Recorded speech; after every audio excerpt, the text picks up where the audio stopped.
Assalamualaikum warahmatullahi wabarakatuh. Saya Nur Anita Rahmat dari kelas IAN 3B kelompok 2 akan memaparkan mengenai formulasi atau perumusan kebijakan. Formulasi atau perumusan kebijakan merupakan pengembangan alternatif kebijakan dalam menghadapi masalah-masalah di dalam agenda publik. Formulasi kebijakan terjadi di dalam birokrasi pemerintah, kantor kelompok kepentingan, ruang komite legislatif, pertemuan komisi khusus, dan organisasi perencana kebijakan atau dikenal juga sebagai think tank. Masalah utama yang dihadapi dalam formulasi kebijakan adalah merumuskan apa sebenarnya masalah kebijakan yang harus dipecahkan setelah suatu isu masuk dalam agenda pemerintah. Rumusan masalah sangat dipengaruhi oleh asumsi-asumsi dari para pelaku kebijakan, anggota parlemen, administrator, pelaku bisnis, dan kelompok-kelompok konsumen sebagai alat dalam memahami situasi problematik.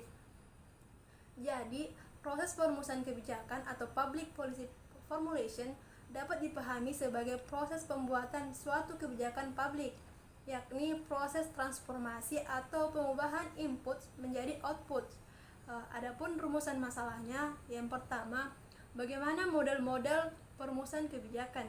Yang kedua, siapa aktor dalam arena perumusan kebijakan.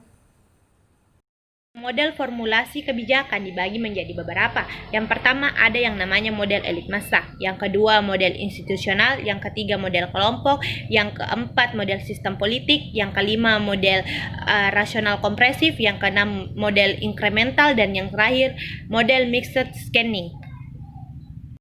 Model elit massa. Model ini masyarakat dibagi menjadi dua kelompok. Yang pertama itu kelompok kecil yang berkuasa atau biasa disebut dengan kaum elit. Sedangkan kelompok besar yang tidak berkuasa biasa disebut sebagai kaum massa. Kebijakan publik mengalir dari golongan elit ke golongan massa, yaitu dari golongan atas ke golongan bawah. Kelompok elit memiliki nilai-nilai yang berbeda dengan kelompok massa. Oleh karena itu, dalam perspektif ini, kebijakan publik lebih mengutamakan kepentingan dan nilai-nilai kaum elit. Massa tak lain adalah pihak yang bersifat apatis dan buta terhadap informasi dan kebijakan publik. Model ini menekankan bahwa proses pembuatan atau perumusan kebijakan publik berasal dari birokrasi struktur organisasi pemerintahan seperti lembaga eksekutif, lembaga legislatif, dan lembaga yudikatif. Hal ini disebabkan kegiatan-kegiatan politik bertumpu pada lembaga-lembaga tersebut. Dengan demikian, maka kebijakan publik secara otoritatif dirumuskan, disahkan, dan dilaksanakan pada lembaga-lembaga pemerintah tersebut. Kesempatan ini saya akan membahas materi mengenai model kelompok. Langsung saja.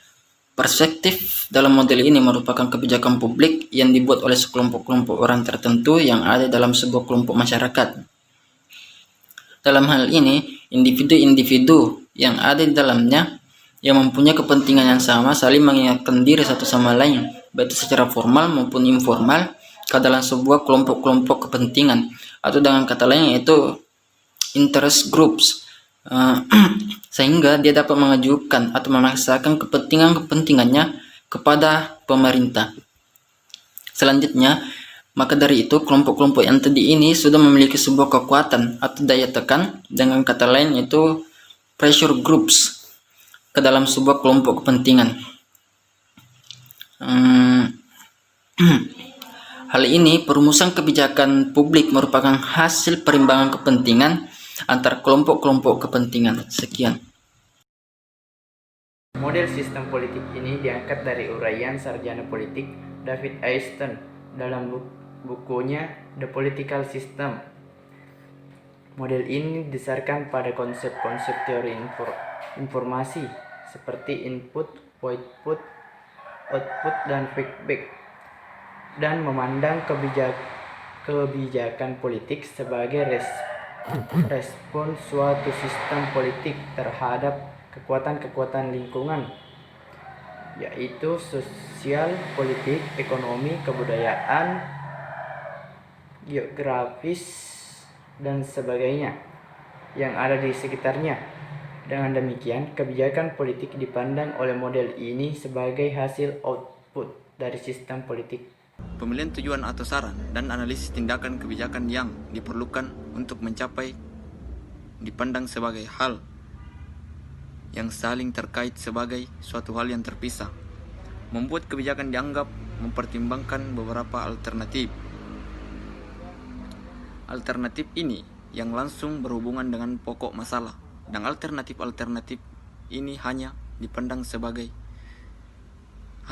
berbeda secara inkremental dan marginal bila dibandingkan dengan kebijakan yang sekarang. Bagi tiap alternatif hanya sejumlah kecil akibat-akibat yang mendasar yang akan dievaluasi.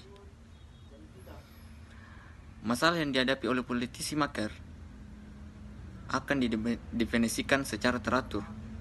Pandangan inkrementalisme memberikan kemungkinan untuk mempertimbangkan dan menyesuaikan tujuan dan sarana serta tujuan sehingga menjadikan dampak dari masalah itu dapat ditanggulangi. Saya ingin melanjutkan presentasi dari teman saya, itu unsur utama model ini. Pembuatan kebijakan dihendaknya pada suatu masalah tertentu. Tujuan-tujuan nilai atau sarana-sarana yang memberikan pedoman bagi pembuat keputusan amat jelas dan dapat ditetapkan rangkaian sesuai dengan urutan kepentingannya. Berbagai alternatif untuk memecahkan masalah tersebut diteliti secara seksama. Akibat-akibat, biaya dan manfaat yang ditimbulkan oleh setiap alternatif yang diteliti dan masing-masing akibat yang menyertai dapat diperbandingkan dengan alternatif-alternatif lainnya. Pembuatan kebijakan akan memiliki alternatif dan akibat-akibat yang dapat memaksimalkan tercapainya tujuan. Nilai-nilai atau sarana yang telah digariskan hasil dari proses di atas adalah keputusan kebijakan rasional, yaitu suatu kebijakan yang dapat mencapai suatu tujuan yang paling efektif. Sekian dan terima kasih. Ya, yang terakhir, model mixed scanning. Model mixed scanning merupakan kebijakan yang memperhitungkan baik keputusan-keputusan yang bersifat fundamental maupun inkremental dan memberikan urutan teratas bagi proses pembuatan kebijakan fundamental yang memberikan arahan dasar.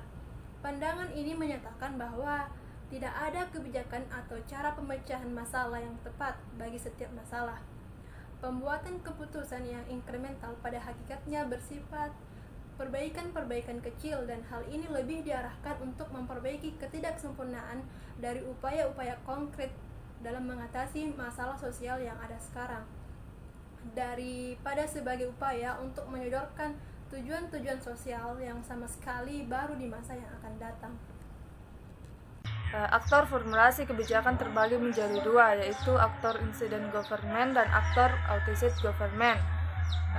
Aktor incident government meliputi yang pertama eksekutif, presiden, staf penasehat presiden, para menteri, para kepala daerah yang umumnya adalah jabatan politis.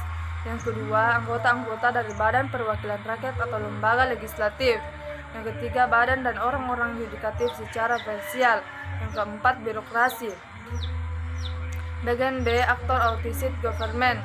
Yang pertama, LSM atau lembaga swadaya masyarakat, kelompok atau ikatan profesional, kelompok bisnis, perserikatan buruh, bahkan organisasi atau lembaga keagamaan lainnya.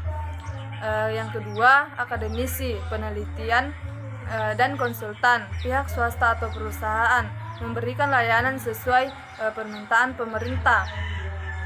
Yang ketiga, politis. Yang keempat, media massa. Yang kelima, opini publik. Yang keenam, kelompok sasaran kebijakan. Yang ketujuh, lembaga-lembaga donor.